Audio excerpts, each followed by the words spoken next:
ከአምስቱ ኦፊሶች እንግዲህ አንደኛው ነብይነት አገልግሎት ነው። የነብይነት አገልግሎት ሁል ጊዜ አለ። ነብይ ከሌ ተብሎ ግን ተጠርቶ በአብያተ ክርስቲያናት በጥንታዊ አብያተ ክርስቲያናትም ውስጥ አይቻላቅም። እንግዲህ አንዳንድ ቅድም እንዳልኩ እንደ ለምሳሌ እንደነ ሰቨንት ዴይ አድቨንቲስት እንደነ ሞርሞን አይነት እነሱ ነቢያት አላቸው። ኦኬ ነቢያትም ብሎ ሲሉ እግዚአብሔር በነብይነት አስነሳው ከሌ የሚሉት ሳይሆን ዋናዎቻቸውን ነው ነቢያት የሚሉት። ጆሴፍ ስሚዝ ምሳሌ ሰጥቻለሁ ነብያቸው እንደሆነ። በካቶሊክ አንድ ሜንሽን ያላደረኩት ነገር ሐዋርያ የሚለውን ነገር እንግዲህ የመጀመሪያው ጳጳሳችን ጴጥሮስ ነው የሚሉት፣ ቀጥሎ ክለመንት ነው የሚሉት የሮሙ። እንግዲህ መጥቶ እነ ኦገስቲንንም ይጠራሉ። ኦገስቲንን የሚጠሩበት ምክንያት መንፈስ ቅዱስ ከአብና ከወልድ ይሰርጻል ብሎ ስላመነ ነው። እሱ ወደኋላ ሄደው ጎትተው ኦገስቲን ካቶሊክ ነው ብሎ ቁጭ አሉ። በእሱ ትምህርት ላይ ራሳቸውን ቤዛ አድርገው ማለት ነው። ካቶሊክ ከኦርቶዶክስ ከሚለይባቸው መለያዎቹ አንዱ መንፈስ ቅዱስ ከአብና ከወልድ ይሰርጻል ማለቱ ነው። ኦርቶዶክስ ከአብ ብቻ ነው የሚሰርጸው ብሎ ነው የሚያምነው። እነሱ ከአብና ከወልድ ብሎ ነው የሚያምኑት። ወደ መጽሐፍ ቅዱስ የሚቀርበው የኦርቶዶክሶቹ ነው። ለምን? ከአብ የሚወጣ የእውነት መንፈስ ብሎ ኢየሱስ ክርስቶስ እሱ እንደሚመጣን ስለተናገረ ከአብ ወጥቶ ከአብ የሚወጣ ከአብ የሚሰርጽ መስረጽ የሚለውን ቋንቋ ቤሲክሊ አገላለጥ ነው። እሱ ከአብ የሚወጣ የእውነት መንፈስ።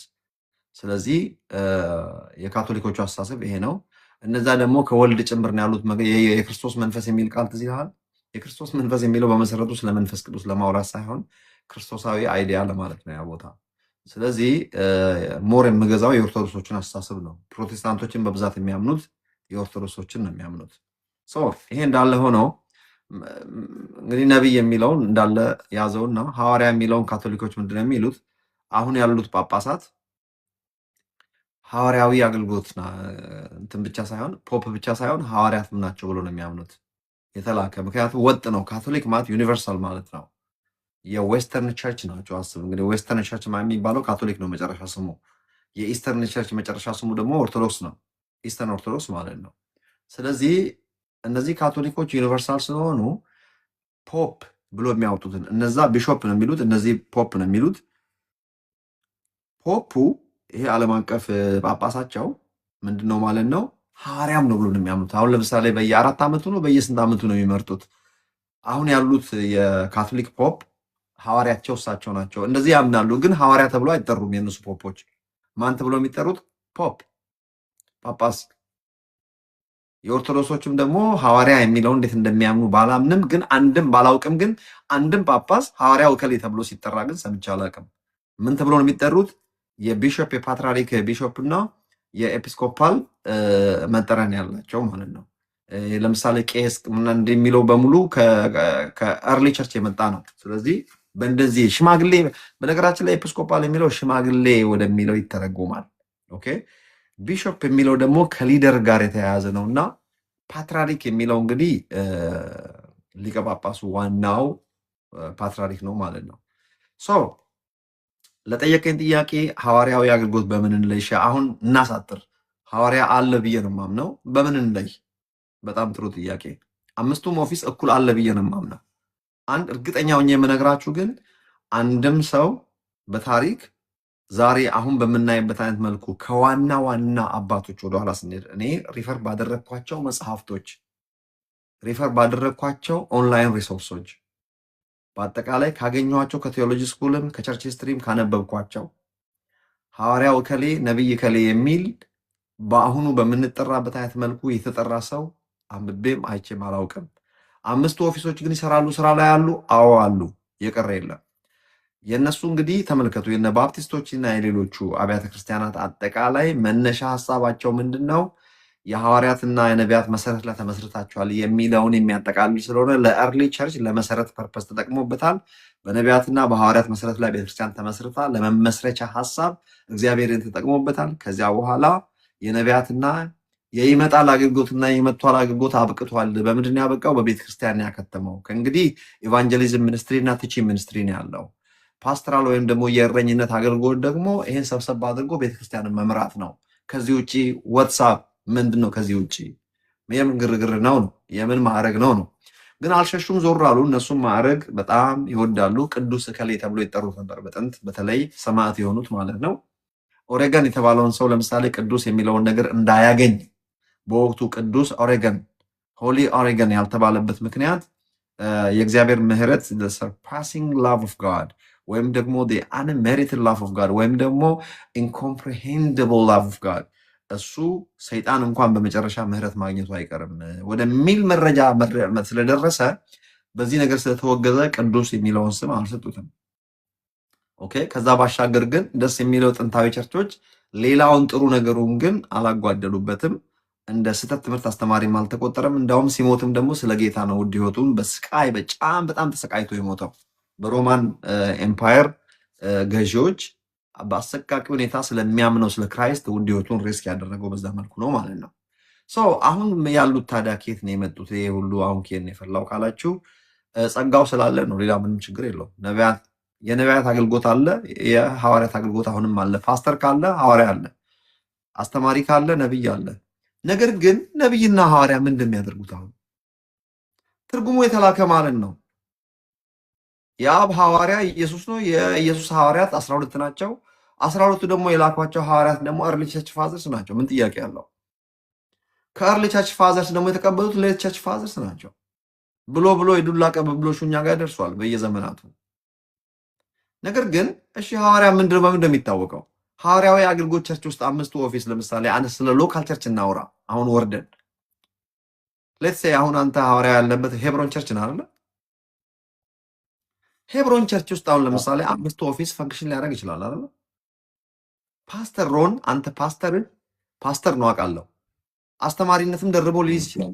ሐዋርያዊ አገልግሎትም ደርቦ እግዚአብሔር በዚህ ጸጋም አንዳንድ ጊዜ ሙቭ ሊያደርገው ይችላል። አንድ አሜሪካዊ ሰው ኢንተርቪው ያደረግኩትና አንድ ቀን በምን ኦፊስ ውስጥ ራስህን ታያለህ ብዬ ጠየቅኩት።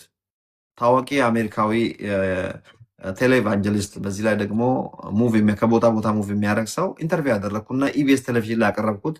እግዚአብሔር ይባርከው። እሱ ደግሞ ወስዶ የተለያየ ቴሌቪዥን ላይ አቅርቦኛል። ፕሮፌት ፓሽን ትዝ አይልህም? ትዝ ይለኛል። እሱ ስጠይቀው ምንድን ነው ያለኝ? ስለ 5ቱ ኦፊስ በጥሩ ሁኔታ ነው የኔ 2 የቪዲዮ ለቅቅ ያለው ዩቲዩብ ላይ ገብታችሁ ማግኘት ትችላላችሁ። ሰብስክራይብ አድርጋችሁ። ፕሮፌት ፓሽን የአፍሪካ ሀገር ሰው ነው፣ አንደኛው ሀገር ሰው። እሱ በደንብ ነው ያቀረበው እንዴት አድርጎ እንዳስተካክለው እንደተናገረ። 5ቱም ኦፊሶች ምን እንደሚያደርጉ ግን ተመልከት። ሌላም ደግሞ አንድ አሜሪካዊ ሰው አግኝቼ እንደዚሁ እሱንም ኢንተርቪው አድርጌ ነበር የዛሬ ከ20 ዓመት በፊት ነው፣ የቆየ ታሪክ ነው። ምን አለኝ? እኔ ራስን የምኑ ጋር ታየዋለህ ስለው ራሴን የማየው አለ 2 አቅጣጫ ራሴን አያለሁ አለ። as a pastor like ራሴን አያለሁ አለ። sometimes like the Holy Spirit moves me as an apostle አለ። apostolic ministries yes እኔም ራስን ምኑ ጋር ታያለህ ኃይሉ ያነስ ብትለኝ sometimes ፓስተር አድርጌ አውቃለሁ the cherry believers and at the same time ራሴን የማይበት ዋና የማይበት እነ teaching ministries ራሴን አያለሁ sometimes I see myself as an evangelist. I'm successful evangelism, evangelistic ministry. ታያለህ ሺዎች ጌታን ተቀብለዋል። በእጄ እንዴት ሊቀበሉ ቻሉ? Thank you so much guys. ሐዋርያዊ አገልግሎት የሚያገለግል ለምሳሌ ሎካል ቸርች ውስጥ ተወርደናል። እንግዲህ ታች መጨረሻ ላይ ደርሰናል።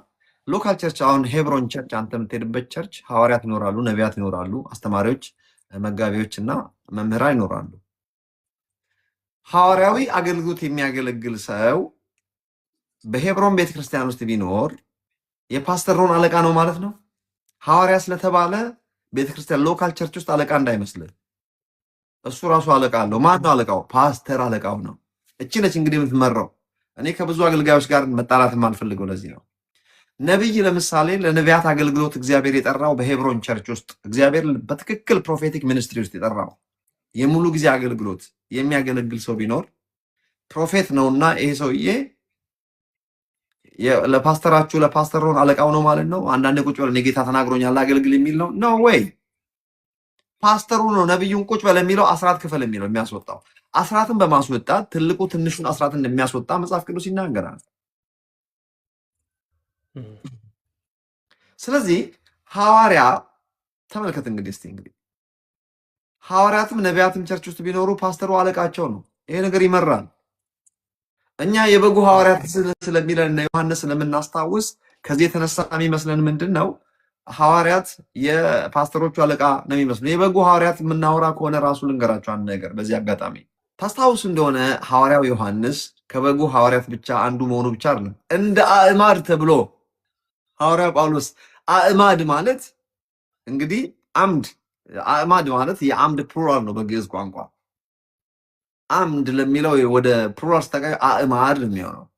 ኦኬ እንደ አእማድ እንደ ምሰሶ ከሚቆጠሩት ዋና ዋና ሐዋርያት ውስጥ ጴጥሮስ 1 ዮሐንስ 2 የጌታ ወንድምም ደግሞ ተጠቅሷል። ያው እሱም ከ12ቱ ባይሆንም አንዱ ነው። ዮሐንስና ጴጥሮስ በቃ የታወቀ ሶስቱ ናቸው፣ ሁለቱ ናቸው እንደ አእማድ የሚቆጠሩት። እነዚህ ሰዎች እንግዲህ ኢየሱስ ሞቶ ከተነሳ በኋላ በቃ ብቸኛ የምንሰማቸው እነሱን ነው። ነገር ግን በፍጥሞ ደሴት ዋጋ ከፍሎ ታስሮ መከራውን አይቶ ከወጣ በኋላ ተፈቅዶለት በነፃ ከተለቀቀ በኋላ ዮሐንስ ዘመኑን ሁሉ የኖረው በታሪክ እንደምናየው በአብላጫው ብዙ ዘመን የኖረው በነገራችን ላይ ረጅም ዓመት ነው የኖረው ዮሐንስ። ከሐዋርያት ናቹራል ደት ሰላማዊ ሞት የሞተው እሱ ብቻ ነው። ስለዚህ ዮሐንስ በኤፌሶን በኖረበት ሰዓት አንዳንድ ቸርች ሂስትሪ ማንበብ ትችላላችሁ። የሚገርማችሁ ነገር የኤፌሶን ቸርች ውስጥ ሲኖር የበጉ ሐዋርያ ስለሆነ እኔ ነኝ አለቃው፣ እኔ ነኝ በቃ እኔ ላስተምር እናንተ ቁጭ በሉ አላለም። ያውም ተመልከቱ ዋና ሰው ነው። ወደ ጌታ ደረት ተጠግቶ ማን ነበር የቤተክርስቲያኒቷ አለቃ? የቤተክርስቲያኒቷ ዋና ሰው ሐዋርያ ጳውሎስ እጅ ጭኖ የሾመው ብላቴናው ወጣት የሆነው ትንሽነት ይሰማው የነበረ ነገር ግን ኢንከሬጅ ይደረግ የነበረው ጢሞቴዎስ ነው፣ ቲሞቲ። ስለዚህ ዮሐንስ can you believe ዮሐንስ ሐዋርያው ዮሐንስ በጢሞቴዎስ ሊደርሺፕ ስር ነበር ቢባል እንግዲህ በጢሞቴዎስ ሊደርሺፕ ስር ሆኖ ሲኖር የበታችነት ስሜት አልተሰማም። ለምን? ዳስ ዲቫይን ኦርደር ስርዓት ነው።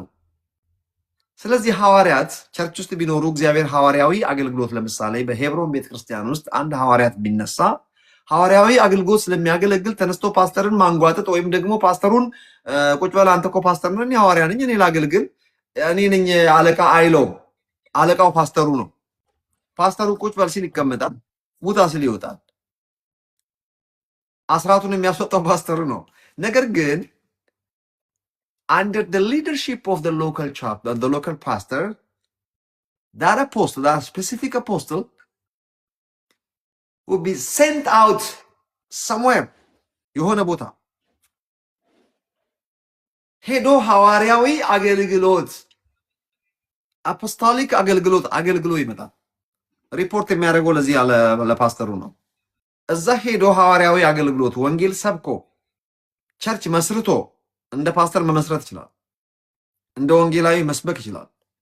ሰብኮ ሊደርሺፕ ፈጥሮ ቤተክርስቲያን አዋቅሮ ፓስተር ሾሞ እጅ ጭኖ አዋቅሮ ይመጣል። ሪፖርት የሚያደርገው ለነዚህ ነው፣ ለፓስተሩ ነው።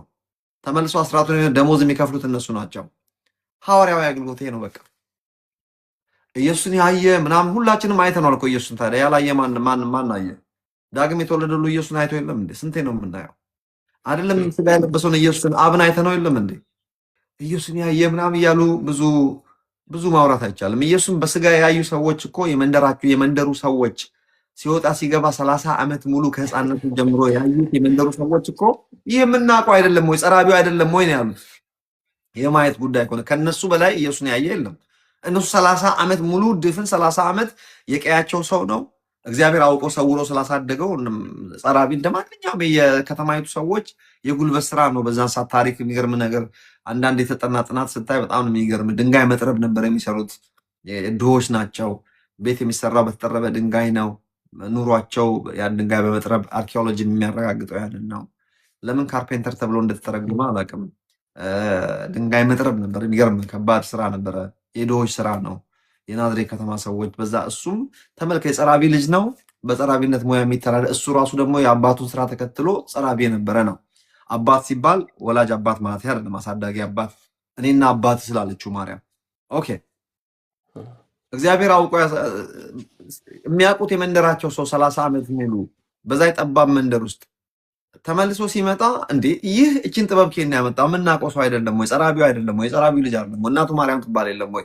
ወንድሞቹ እነ ዮሴፍ እነ ይሁዳ እነ ያዕቆብ አይደሉም ወይ? እህቶቹስ በእኛው ዘንድ አይደሉም ወይ? የሚያውቁትን ሁሉ ዘሩን ተናግረዋል፣ ቤተሰቡን ተናግረዋል፣ ሙያውን ተናግረዋል፣ የማን ልጅ እንደሆነ ተናግረዋል። ምን ቀረ? ያውቁታል። እነዚህ ያውቁታል ኢየሱስን። መልሱ ምንድን ነው? አያውቁትም። ማን ነው ኢየሱስ? እነሱ እንዳሉት ነው? ኖ። ከስጋ ተነስተው ያወቁት እውቀት ይባላል? ኖ። ከዚህ በፊት ኢየሱስ እንደዛ ያወቅ ነው ቢሆንም እንኳን ተብሎ የተጻፈው ይሄ ነው። ማንንም በስጋ እንደሚሆን አናውቅም የተባለው ይሄ ነው። በስጋ ያወቅ መስሎ ከሆነ አታወቅ። እኔን ኃይሉ ዮሐንስን በስጋ የሚያቀኝ የሰፈሬ ሰው አብሮ አደጌ ሰው ኢቭን ቤተሰቦቼ አያውቁኝም። በስጋ ካወቁኝ የሚያውቁት ሰው አንድ የባሌ ሰው ነው የሚያውቁት፣ አንድ አባቱና እናቱ ወንድሞቹን። ኦኬ ይሄንን ላቁ ይችላሉ። አወቁኝ ማለት ነው እንዴ? ያን ያህል ብቻ ነኝ እንዴ? ኖ። እግዚአብሔር የሚያውቀው ኃይሉ ዮሐንስን ምን አይነት ሰው ነው የሚያውቀው? በክርስቶስ ኢየሱስ የሚታወቅ የእግዚአብሔር መልክና አምሳል የሆነውን ሰው በሬቨሌሽን ስታጫና አወቅኩም ትባለው። አንተም አንቺም እንደዚያው። ስለዚህ ኢየሱስ ክርስቶስን ያየ የሚለው ቋንቋ እኔ አይቼዋለሁ። ሰው ወሳብ ከነቢ ነፖስቶ ማየት ማለት ምን ማለት ነው? ኢየሱስ ክርስቶስን ያየ አብን አይቷል ብለዋል። ኢየሱስን ያየ አብን አይቷል። ኢየሱስን ስታዲያ የዛሬ 2000 ዓመት ገደማ እዛ አልነበርንም፣ አይተነዋል። ኢየሱስ ባልኖርም አይተነዋል። መንፈስ ቅዱስ በእኛ ሲኖር መጽሐፍ ቅዱስ እንዲህ ይላል፣ እናንተ ግን ይላል በእናንተ ስለሚኖር እናንተ ታውቁታላችሁ፣ ዓለም ግን አያውቀውም ይላል። እናንተ በውስጣችሁ ስለሚኖር ማን? መንፈስ ቅዱስ። ኦኬ I got the spirit of God inside of me, the Holy Spirit, the Spirit of God, Holy Ghost inside of me. ዳግም የተወለደ ሁሉ የመንፈስ ቅዱስ ማደሪያ ነው። dwells in me, abides in me. ስለዚህ I have the Spirit of God inside of me and I really know the Holy Spirit. በውስጥ ያለውን አውቀዋለሁ፣ እናንተ ታውቁታላችሁ በውስጣችሁ ስለሚኖር ስለሚል አውቀዋለሁ መንፈስ ቅዱስን። መንፈስ ቅዱስን ካወቅኩ ደግሞ መንፈስ ቅዱስ ወልድን ነው የሚተርከው፣ ወልድ አብን ነው የሚተርከው። እኔን ያየ አብን አይቷል አለ። ተመልከት፣ እኔና አብን መጣለን በውስጡ መኖሪያ እናበጃለን አለ። አይታችሁትም ማለት ነው የሚለው አብን። አብ ተተርኳል። የተተረከውን አምላክ አታውቀውም አትበለኝ። ስለዚህ ያዩት የሚለው ቋንቋ አብ ወልድ መንፈስ ቅዱስን አይተን የተከተል ነው። ያላየነውን አናመልክም። መንፈስ ቅዱስ እንዲህ ይላል። ማን ነው? ጌታ ኢየሱስ እንደዚህ አለ፣ ለምናውቀው እንሰግዳለን፣ ለምናውቀው እንሰግዳለን፣ የምናውቀው እንሰግዳለን፣ የምናውቀው እናመልካለን አለ ዮሐንስ ወንጌል ምዕራፍ 4 ላይ። እና ኃይሉ ዮሐንስ የማያውቀውን የሚያመልክ ነው የሚመስላችሁ? ሞኝ ነኝ እንደ ሰዓቴን የማቃጥለው ለማላውቀው እንደ ሃይማኖት ምጠላው የሚሰለቸኝ ነገር የለም። አይ ዶንት ላይክ ሪሊጅን ሲጀመር። እና ታዲያ ምን ላይ ነው ያለው? ምን እያረክ ነው ካልክ ሃይማኖታዊ ጨዋታ እየተጫወትኩ አይደለም። ኢየሱስ የሚባል ኢግኖር ላደርገው የማልችለው ሰው አለ። ምን ላድርግ? I love him so much. I love him to death. ለምን በጭንቅላቴ ቆሜ አልከተለውም? አይደለም በሁለት እግሬ። ኢየሱስ የሚባለውን ሰው ሪጀክት ማድረግ አልችልም። እሱ ስላለበት ለኔ ክርስትና ሃይማኖት ሳይሆን ህይወት ነው። ስለዚህ እከተለዋለሁ። ከእግዚአብሔር ዘንድ የተገለጠ ሰው ነበረ ተብሎ የተጻፈው ያንን ሰው፣ ያ ሰው መለኮት ሰው የሆነበትን ሰው አሁን ትምህርቴ ይሄ አይደለም፣ ከዚህ ውጡ። ስለዚህ ያየ የሚለው ቋንቋ እኛ ዝም ብለን በዘመናት መካከል እኔስ ክርስቶስን አላየሁትም ምን ያለው ሐዋርያው ጳውሎስ ያቺን ወስዶ ነው መከራቸውን የሚያዩት። ዝም በላቸው። ጉዳዩ እንደዛ አይደለም። እኛም አይተነዋል። ይዛ ከሆነ አከሱማ ነው ጉዳዩ።